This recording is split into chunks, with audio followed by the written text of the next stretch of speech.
Hola queridos amigos, me da mucho gusto tenerlos nuevamente en nuestro canal Católicos que Aman. Yo soy Flor, sean todos bienvenidos.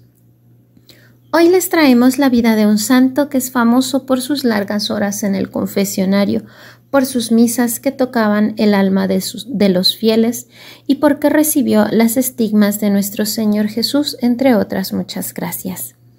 Él nació en Pietrelcina, Italia, el 25 de mayo de 1887.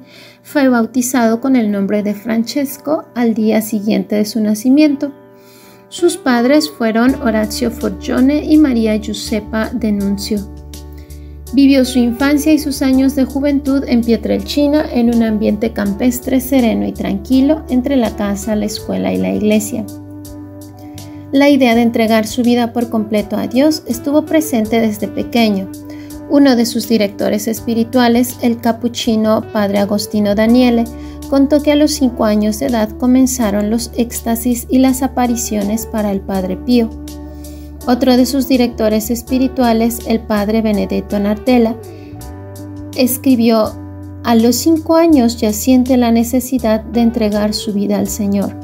Sobre el altar se le aparece el Sagrado Corazón de Jesús, que le hace señas de acercarse y le coloca su mano en la frente. Desde aquel momento sintió crecer en él el fervor de amarlo y de entregarle todo a Jesús. Alguna vez escuché que el padre Pío creía que estos éxtasis y apariciones que él tenía desde pequeñito eran algo que a todos nos ocurría, y pues no es así, ¿verdad? Pero como para él era algo muy familiar, con lo que él estaba muy familiarizado, él pensaba que esto era algo normal. A los 12 años recibió el sacramento de la Eucaristía y al año siguiente recibió el sacramento de la confirmación. Francesco deseaba llegar a ser fraile capuchino. El 6 de enero de 1903 ingresa al convento de Morcone en Benevento. El 22 de enero del mismo año toma el hábito y cambia su nombre por el de Fray Pío. El 22 de enero de 1904 hace sus votos temporales y el 27 de enero de 1907 hace sus votos perpetuos. Durante los años 1904 a 1909 el padre Pío viaja para completar sus estudios escolásticos y teológicos, aunque constantemente debe regresar a su casa por motivos de salud. A finales de 1916 es asignado al convento de Santa Ana en Foggia. El 10 de agosto de 1910 es ordenado sacerdote en la capilla del Duomo Benevento, con la presencia únicamente de su madre, ya que su padre había emigrado a los Estados Unidos de Norteamérica. Su permanencia en Pietrelcina se caracterizó por ejercer en el ministerio sacerdotal en colaboración con el párroco, desde una vida de plegarias intensas hasta una constante correspondencia con sus padres espirituales. Desde septiembre de 1911 empezaron a aparecer en sus manos los primeros estigmas no permanentes. El acontecimiento se repitió prácticamente cada semana hasta 1918. En este periodo, el padre Pío estaba siempre enfermo, sujeto a constante acoso, particularmente diabólico, y visitado por múltiples visiones celestiales. El 6 de noviembre de 1915 es llamado a las armas en el distrito de Benevento y transferido inmediatamente a Nápoles. Su breve época militar fue interrumpida debido a las largas licencias médicas y termina el 16 de marzo de 1918, cuando por sus pésimas condiciones físicas lo dan de baja. Aquí cabe mencionar que estamos hablando de la época de la Primera Guerra Mundial. El 28 de julio de 1916, acompañado del padre Paolino, llega por primera vez a San Giovanni Rotondo. En aquel convento es retenido provisoriamente y se convierte en su residencia hasta su muerte.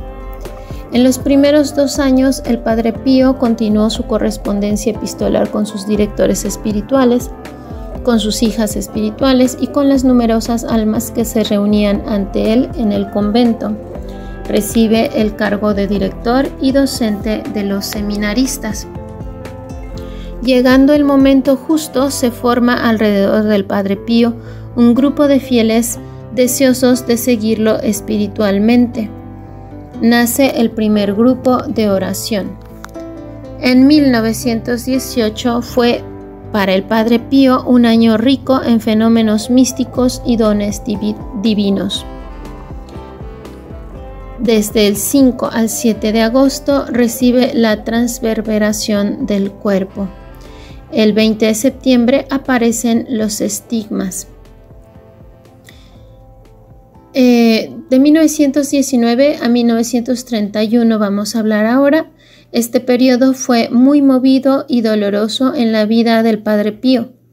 En 1919 surgieron algunos artículos periodísticos sobre la estigmatización del Padre Pío y se inician rumores de locura, cada vez más abundantes, dirigidos hacia el convento de San Giovanni de Rotondo. Los devotos concurren principalmente para escuchar su misa, para hacerse confesar. Se inicia el vórtice de las calumnias y acusaciones en contra del Padre Pío. La Santa Sede se ve obligada a intervenir, imponiendo restricciones al Padre Pío y disponiendo su alejamiento del convento de San Giovanni de Rotondo. Esta decisión provocó una fuerte reacción de los devotos, los cuales se alzaron preocupados sobre la posible transferencia del Padre Pío. La orden se suspende poco después. Paralelamente se realizan numerosas inspecciones médicas y espirituales de parte del Tribunal Supremo de la Santa Sede. El Padre Pío en este periodo continuó su vida de plegarias apostólicas en el ministerio de la confesión, en la perfecta obediencia a sus superiores y a la jerarquía eclesiástica. Luego sigue el 9 de junio de la Santa Sede, ordenó al Padre Pío la suspensión de todos los ministerios, con excepción de las misas que habría tenido que realizar solo y sin fieles, en la capilla interna del convento. Durante todo el periodo de segregación, que duraron hasta el 15 de julio de 1933, la vida del Padre Pío se desenvolverá así: aproximadamente 2 horas para la celebración de la misa, plegarias y oraciones hasta el mediodía, interrumpidas por aproximadamente 1 hora de estudio. En la tarde más plegarias desde el atardecer hasta casi la medianoche. El 16 de julio de 1933, el Padre Pío recibió el permiso para celebrar nuevamente la misa en la iglesia. Sucesivamente le viene otorgada la facultad de confesar solo a los hombres y algunos meses después a las mujeres. Retomó su ministerio, mártir del confesionario. Las penitencias que ocurren para recibir la absolución sacramental crecen de manera impresionante. Creo que aquí me equivoqué, más bien es los penitentes. Los superiores del convento están obligados a disponer de un sistema de reserva para poder manejar la gran cantidad de personas y mantener el orden. Los fieles también concurren numerosos para participar en su misa. La iglesia del convento es incapaz de contener tantas personas. Tanto es así que el 5 de junio de 1954, Padre Pío se ve obligado a celebrar la misa al aire libre en la plaza exterior de la iglesia. Durante este periodo se registran visitas de ilustres personajes intelectuales y políticos provenientes de todas partes del mundo. El Padre Pío fundó los grupos de oraciones en respuesta a las apremiantes apelaciones del Papa Pío XII, que invitaba a la plegaria. «Démonos qué hacer», dice recogiéndose la manga. «Respondamos nosotros primero a esta apelación dejando al pontífice de Roma». Hoy se cuentan al menos 2000 difusiones en todo el mundo. Durante los años oscuros de la Segunda Guerra Mundial, El Padre Pío fue un ángel esperanzador de numerosas esposas y madres que iban con él para pedir oraciones dedicadas a sus seres queridos que se encontraban en combate y tener noticias de su suerte. También en este periodo de relativa calma no faltaron las penumbras, en particular las cartas anónimas que desacreditaban su consulta moral. El Papa Giovanni XXIII ordenó posteriores investigaciones sobre el Padre Pío. Un decreto de la Santa Sede condenó algunos libros no autorizados sobre la vida y obra del Padre Pío. Este fue un periodo en el que el Padre Pío comenzó a esforzarse por beneficiar a la sociedad, esfuerzos que luego tuvieron un crecimiento increíble. El 19 de mayo de 1947 comenzó la construcción de un hospital que el santo de Pietrelcina ha deseado enormemente que se llamara Casa de Sollievo de la Sofferenza, Casa de Alivio del Sufrimiento. El 5 de mayo de 1956 se inauguró el hospital, una estructura hospitalaria tecnológicamente a la vanguardia para hacer frente a arduas exigencias clínicas.